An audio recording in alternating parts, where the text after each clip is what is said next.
할렐루야. 옆에 보고 감사하며 잡시다. 감사할 일이 하나하나 더 늘어났으면 좋겠어요. 구약 성경에 보면 이스라엘의 3대 절기가 나와요. 6월절, 7절, 초막절 혹은 수장절, 이렇게 3대 절기. 우리 교회가 다음 주에 맥주 감사 절기를 지키는데, 이 맥주 감사 절기는 77절에 해당됩니다. 그러니까 77절이라는 말은 첫 곡식을 수확하려고 낫을 댄 날서부터 49일, 77이 49에서 7주간 후에, 그러니까 50일째 되는 날 감사절기로 지켜지는 것이 맥주 감사절입니다. 네, 성경의 곳곳에 보면 맥주절을 정성을 다해서 드리라고 하는 메시지들이 나와요. 출애굽기 22장 6절에 가서 보면 맥주절을 지키라. 이는 네가 수고하여 밭에 뿌린 것의 첫 열매를 거두리라. 또 출애굽기 34장 2절에 가서도 이런 말씀을 해요. 77절 곧 맥주절의 초실절을 지키고 가을에는 수장절을 지켜라. 민수기서 28장 26절에는 7세절 처음 익은 열매를 드리는 날에 너희가 여호와께서 새 소재를 드릴 때에도 성회로 모일 것이라는 말씀이 나와요. 우리가 1년의 절기를 지키면서 마지막 이제 2019년도 맥주 감사절로 지키려고 하는데, 오늘 본문 말씀 속에서 우리들에게 맥주 절기를 지키는데 어떠한 자세를 가지고 절기를 지켜야 되느냐라는 말씀이 설명되고 있습니다. 그래서 오늘 말씀의 제목을 감사절기를 지키는 성도들의 마음, 감사절기를 어떻게 지켜야 하느냐라는 거예요. 맥주 감사절 그러면 벌써 주보에 뭐가 들어있죠? 반응 좀 하세요. 뭐가 들어있어요? 헌금 봉투가 벌써 맥주 감사 벌써 다 느껴지시죠? 맥주 감사절 그러면 뭐 하라고? 헌금, 절기 헌금 드리라고. 그러면 여러 가지 반응이 나옵니다. 꼭 해야 되느냐, 어려울 때 여러 가지 막 반응이 나와요. 근데 그 예물에 우리의 마음이 제대로 담겨져야만이 하나님이 받으셔요. 우리가 준비하여 드리는 예물의 축복을 하십니다. 여러분, 힘든 시기에 맥주절을 준비하며 맞이할 수 있는 우리 삼산의 성도들로 성숙해졌으면 좋겠어요. 그래서 어떤 마음으로 우리가 이 절기를 준비하고 맞이할 수 있을까? 어떠한 마음이, 오늘 우리가 예배 드리는 것도 마찬가지입니다. 어떠한 마음의 자세가 중요한가? 첫째는 자원하는 마음을 가지시기 바랍니다. 오늘 본문의 10절 말씀을 좀 보세요. 내 하나님 여호와 앞에 77절을 지키되 내 하나님 여호와께서 내게 복을 주신 대로 내 힘을 헤아려 자원하는 마음으로 예물을 드리고 라는 말씀입니다. 자원이다. 자원하는 마음. 이 말은요, 마음으로 우러나와서 하는 행동을 가리키는 거예요. 마음으로 우러나오는 거예요. 여러분, 사람은 사람의 마음을 볼 수가 없어요. 그래서 속담에 10길 물속은 알아도 사람 한 길 속은 모른대요. 웃고 계신데 그 마음을 알아요, 몰라요? 그냥 거칠어 나 좋아하나 봐 그래고요 하는데 착각할 때도 있어요. 웃긴 웃는데 속으로는 미워하는 마음이 그 속에 들었을 수도 있어요. 그러니까 겉을 보고서는 나를 좋아하는지 즐거운지 행복한지는요 알 길이 없어요. 우리가 아무리 겉으로 웃으면서 하나님을 대해도요 속마음이 그것이 아닐 때는 하나님이 웃는 것으로 받으시질 않아요. 그래서 오늘 본문 속에서 우리들에게 자원하는 마음을 가지라고 하시는 말씀은 똑같은 일을 해도 자원하는 마음으로 하게 되면 그 일의 결과가 기쁨과 좋은 일들의 결과를 얻을 수가 있다는 거예요. 여러분 예배도 자원하는 마음으로 예배하는 자가 되시기 바랍니다. 옆에 보는 거 자원하는 마음을 가지시기 바랍니다. 내가 물어봤어요. 일부 예배 때 야 혹시 너희들 억지로 온 거 아니냐? 그랬더니 아니래요. 9시가 예배인데 아이들이 7시 50분에 와서 찬양을 준비해요. 억지로는 될 수가 없어요. 억지로 온 아이들은요 일부 예배 때는요 내가 흉 좀 볼게요. 완전히 골라꽃처럼 반은 그래.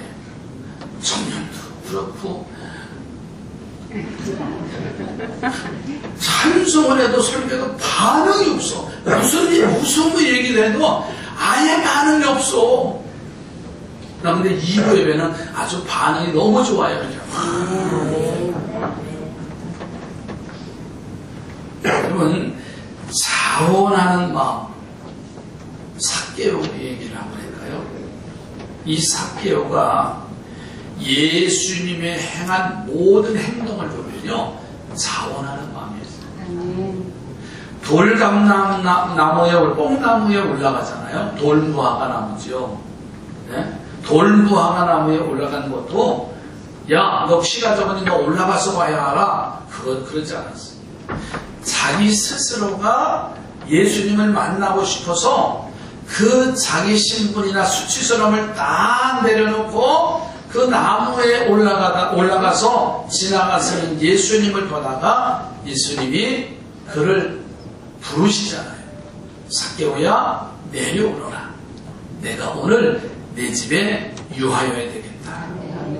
그 신분이나 나의 뇌면 나무에 올라가서는 주책이잖아요.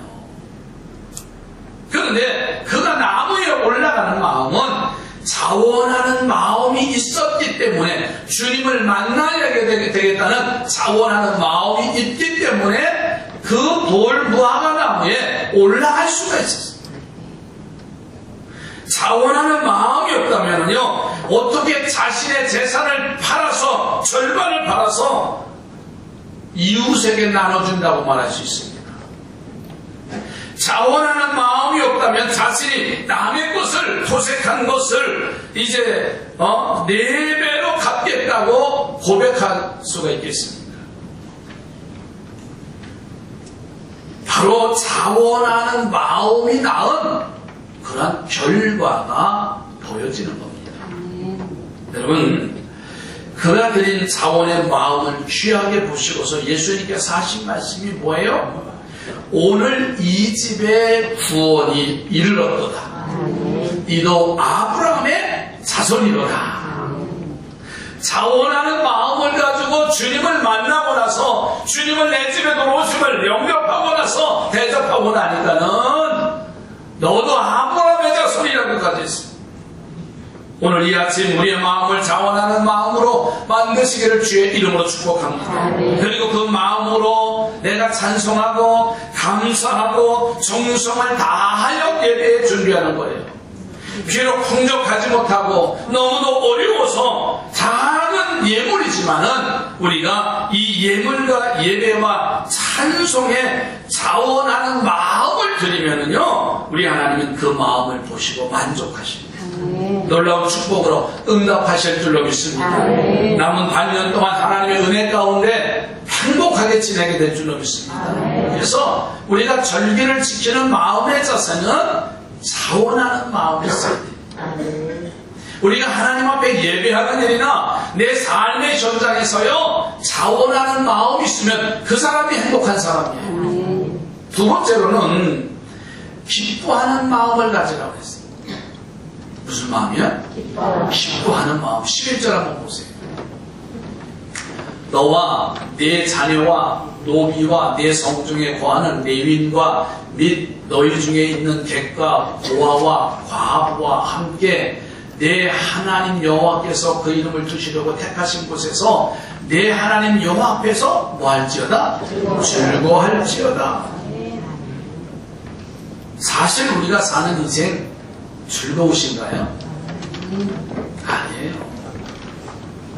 눈만 뜨면 근심, 걱정, 염려가 우리 앞에 다가와 있어요. 아프고 힘들고 괴로운 일들이 사실은 산 넘어 산이에요. 오늘이면 이 문제가 해결되겠지 해서 그 문제가 해결되면 또 다른 일들이 내게 또 산점처럼 너무 만나게 됩니다. 그래서 우리는 이런 어려움 속에서 살다 보니까는 즐거움을 잃어버릴 때가 너무나 많아요. 그런데 오늘 본문 말씀 속에 보니까는 맥주절을 지키는 성도들에게 즐거워하라, 즉 기뻐하라고 명령하고 계세요. 어떻게 즐겁고 기뻐하시는지 가르쳐주고 있어요. 옆에 분은 기쁘게 생활합시다. 어떻게 기쁜 마음을 가지고 하루하루 살아갈 수 있을까? 그 답이 오늘 성경 속에서 말씀해주고 있어요. 첫째는 자족하는 기쁨을 가지라고 말씀해요. 자족하는. 지금 이스라엘 백성들이요, 애굽에서 출애굽을 해서 약속한 가나안 땅에 가는 여정이에요. 자, 그러니 한 곳에 정착해서 안주하는 삶이 아니라 끝도 없는 여행의 과정이에요. 자, 그러니 기쁠 수가 없어요. 땅에서 소출을 얻는 기쁨도 없어요. 언제 떠날지 모르니까는 그 땅에서, 여러분 제가 교회 옥상에다가 상추도 심고 종류가 참 많아요.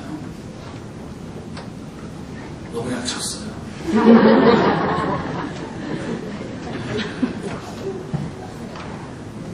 고추가 얼마나 진딧물 하나 안 끼고 고추가 얼마나 많이 달려다니요. 와서 구경해보세요. 거기 하수모도 있고요, 잔대도 있고요, 더덕도 있고요, 달래도 있어요. 가지도 심었어요. 호박이 막 열렸어요 지금요. 근데 제 마음에 무슨 생각이 드냐면, 봄에 여기가 이제 재개발 재건축이 되잖아요. 언제 이 건물이 언제 철거될까 그 염려하면은요, 그 채소들을 심었을까요? 안 심었을까요? 안 심었어요. 왜? 이사 갈 건데. 저는 이사 간다는 마음이 생기면 정착이 안 돼요. 아니 뭐 살다가 내 집 이 집 살다가 얼마 후에 갈 건데 그러면 변기 깨져도 안 고쳐요. 그 깨진 변기에 앉아서 일 보시는 거 아시죠? 문짝이 다 달려서 덜덜덜거려도 고칠 생각을 안 해. 왜? 내일 모레만 갈 건데. 그러니까 기쁨이 없는 거예요. 여러분, 이스라엘 백성들이 광야를 지나가는 과정 속에서, 아니 농사를 지어서 그래도 심어서 뭔가 거둘 수 있을 때 그 기쁨 아실 거예요. 날마다 또 장막을 옮기는 생활. 어떤 사람은 결혼하고서 열 몇 번 이사했대요. 그러니까 열 몇 번 이사하면 살림이 많아요, 적어요. 이사 안 한 사람이 살림이 많고요. 이사하신 분들은요, 살림이 적어요. 왜? 어차피 내년에 또 이사할 텐데 하면은요, 그게 짐이 되잖아요. 사고 싶어도 안 사요. 그러니까 이스라엘 백성들이 광야 생활 속에서 기쁨이라고 하는, 감사라고 하는 조건은 찾아볼 수도 없습니다. 아니, 내 집 가꾸는 기쁨이라도 있어야 되잖아요. 그리고 무엇보다도 더 어려운 것은 언제 이 방랑자의, 여행자의 생활이 끝났는지 아무도 모르는 상황이에요. 자, 그런데 하나님께서는 그런 이스라엘 사람들에게 즐거워하라는 거예요. 자, 그러면 그런 사람들에게 즐거워하라고 하시는 뜻이 뭐냐? 지금의 길이 어렵고 안식하지 못하는 길이고 땅의 소출을 얻지 못하는 길이지만은 영원한 노예 생활보다, 애굽의 노예 생활보다 낫지 않냐라고 하는 부르심이에요. 자, 그러니 오늘의 어려움을 불평하지 말고 과거의 어려움에서 한 단계 올라서게 된 것을 바라보고 즐거워하는 삶을 살라는 명령이, 좀 나아진 생활을 보고 지금 현실을 보면서 즐거워하라는 거예요. 옆에 보고 그래도 즐거워하시기 바랍니다. 그게 믿음의 사람들이 가야 할 준비된 자세. 혹 내가 실직을 당했다 할지라도, 어제부로 회사를 마감했다 할지라도요, 제가 우리 문동열 권사님한테 어제 그런 얘기를 했어요. 어제 중리학이 폐업감사라고 했는데 폐업이 아니라 마감감사 예배를 했습니다. 마감감사에서 이제 여호수아서에 대한 갈렙과 같은 말씀을 가지고 제3의 인생을 살라고 제가 말씀드렸습니다. 이제 70이 되셨는데 뭐래요? 그죠? 할 일이 많은 것 같아요. 아멘. 제가 그런 말씀을 드렸어요. 지금까지 온 과정보다는 지금의 현실에 감사하면 더 아름다운 일로 하나님이 준비하실 줄로 믿습니다. 아멘. 불평하며 살지 말라는 거예요. 원망하며 살지 말라는 거예요. 어려움이 닥쳐와도 감사하고 이제 기뻐할 수 있는 자족하는 마음을 가지면은요, 그 사람이 행복한 사람이에요. 또 한 가지는 뭐냐? 이 즐거움을 남들과 나누라고 당부했어요. 여러분, 자녀와 노비와 내빈과 객과 고아와 과부와 함께 즐거워하라고 그랬어요. 즐거움은요, 이웃과 나누면 그 즐거움이 배가 되잖아요. 여러분, 그런 거 못 느끼셨어요?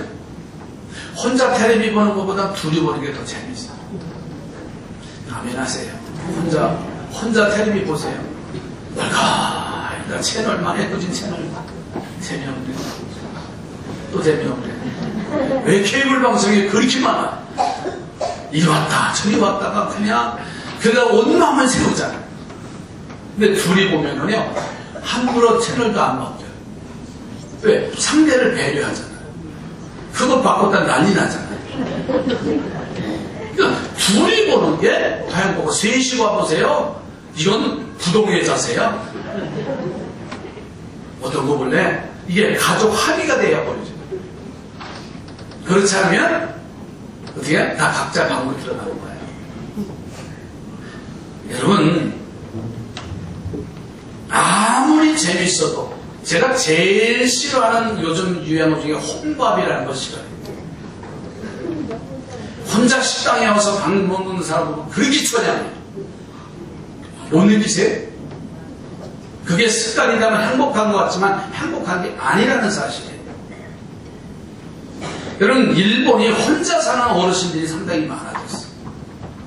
그러다 보니까는 정말 비참한 생을 마감하는 분들이 있어요.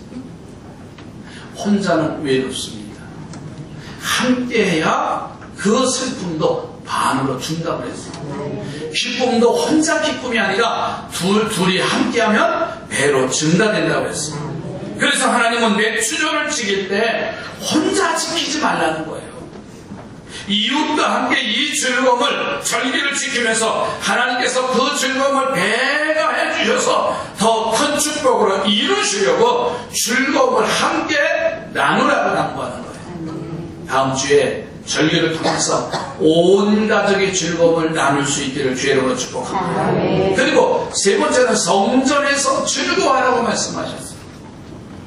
자, 11절 본문 한번 좀 찾아보시죠. 네 하나님 여호와께서 그 이름을 두시려고 택하신 곳에서 내 하나님 여호와 앞에서 즐거워할지어다. 자, 하나님이 그 이름을 두시려고 택하신 곳이 어디냐면 성전입니다. 본문의 이스라엘 백성들의 경우는 회막을 말하고 오늘날은 교회를 말하는 거예요. 그래서 맥주감사 절기에는 온 교우들이 모이는 거룩한 교회에서 즐거워하라는 말씀. 자, 그러면 그것이 바로 하나님 앞에서 즐거워하는 참 기쁨의 삶이 되어질 수 있을 거예요. 그러니까 이번 오늘 주일은 맥주절이면서도 성찬을 함께 나누고 오후에는 부서별로 웃음의 잔치가 되어집니다.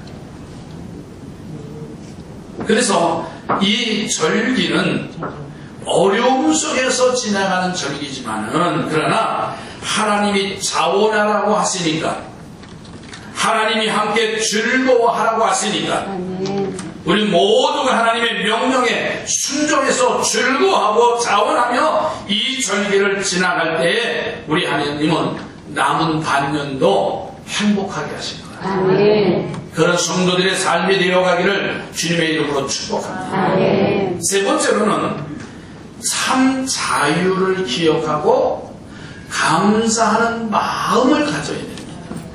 자, 보세요. 12절 거 보시죠. 자, 12절 같이 읽습니다. 시작. 너는 애굽에서 종되었던 것을 기억하고 이 규례를 지켜 행할지니라. 당시 종의 신분은 한 번 종이 되면 자자손손 종이 되는, 노예가 되는 거예요.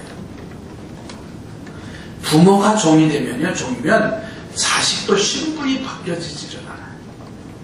그런데 우리 하나님께서는요, 그런 자리에 있을 이스라엘 백성들을 애굽의 바로왕으로부터 구출해내시고 그들에게 참된 자유와 은총을 주신 것을 보세요.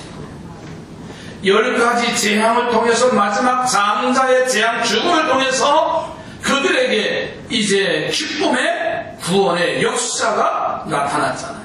그리고 본문에서 그것을 기억하라, 그리고 이 규례를 지키라고 했습니다.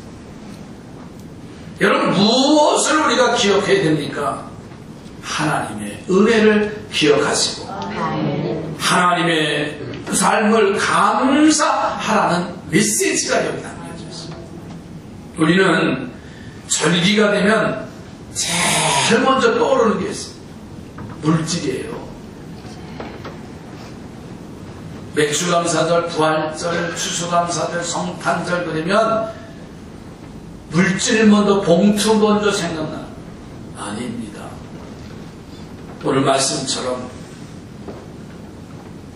정말 우리가 드리는 물질이 아니라 내가 하나님께 드리는 감사의 마음이 그 속에 담겨져 있어요. 옆에 분하고 감사의 마음이 담겨지시기 바랍니다. 감사의 마음이 담겨지시기 바랍니다. 우리가 하나님 앞에 예배하는 것도요, 감사하면서 와야 돼요. 예배하는 이 자리도 자원하는 마음으로 와야 돼요. 처음에는 억지로도 올 수 있지만, 그래서 성숙한 성도는 뭐냐, 이제 품이 있고 질서 있게 신앙생활 해야 되는데 자원하는 마음이 있어요. 감사하는 마음이 있어야 돼요. 그리고 정말 주님께서 이스라엘을 애굽에서 놀라운 손길로 구원해 주신 그 하나님이 우리에게도 똑같은 은혜를 내려주셨습니다. 이 땅에 독생자 예수 그리스도를 보내주셨잖아요. 보내주신 것만도 감사한데요, 그분이 우리들의 죄를 사해 주셨다니까요. 신이 십자가에 죽으셨어요. 그리고 부활하고 실망한 자들에게 성령의 충만함으로 채워주셨어요. 그래서 우리에게 영생의 기쁨을 안겨주셨잖아요. 자, 그러니 이 귀한 은혜에 감사해서 오는 주일 맥주 감사들을 지키며 준비하여 드릴 수 있는 절기 예물에 우리를 구원하신 하나님과 예수 그리스도의 은혜를 기억하고 넘치는 감사의 마음이 그 속에 담겨지면 되는 거예요. 그림을 좋아해서 세계적인 명화를 수집하는 부자가 있었습니다. 그런데 이 사람에게는 외아들이 하나 있습니다. 이 외아들이 군에 입대를 했다가 전사했다는 소식이 들려와요. 그 아버지의 충격은 이루 말할 수 없지요. 그 충격으로 이 아버지가 모든 것을 정리하고 깊은 산속으로 들어가 오두막집에 살아요. 그게 어느 날 한 청년이 이 부자를 찾아옵니다. 바로 자신의 아들이 살려준 저울이었습니다. 그 청년을 통해서 아들이 군에서 전쟁터에서 어떻게 죽었는가를 자세히 듣습니다. 그러니 아버지 마음은, 아들을 먼저 보낸 그 마음은 이미 비통할 대로 비통해지잖아요. 그런데 그 전쟁의 이제 전투에서 아들은 날아오는 포탄을 보고서는 친구를 밀쳐내고 자신이 그 자리에서 장렬하게 전사했다는 거예요. 그러니까 이 찾아온 청년이 그 아들이 죽은 아들이 생명의 은인이었습니다. 자기가 죽어야 할 자리를 그 전우가 대신 밀쳐내고 그 자리에서 전사하는 거예요.